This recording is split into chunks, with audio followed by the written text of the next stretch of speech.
দেখেছি আমরা বাংলাদেশের গণতান্ত্রিক রাজা, যখন যার মন চেয়েছে ঢেলে দিয়েছে সাজা।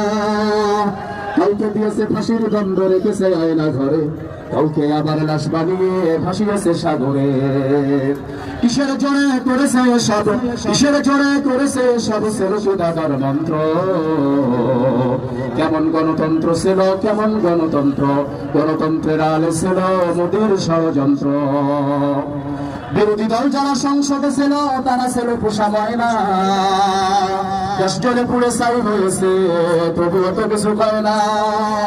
শাসনে ছিল না সততা নিষ্ঠা, বিচারের ছিল না মান, সংসদে বুঝি তাই শোনা যেত মমতাজের গান।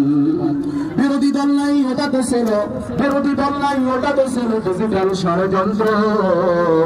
কেমন গণতন্ত্র ছিল, কেমন গণতন্ত্র, গণতন্ত্রের আলো ছিল আওয়ামী নাইবে রাসূল কোরআনের পাখি বলতো মানুষ যারে, সেই মানুষের 13টি বছর রেখেছিল কারাগারে।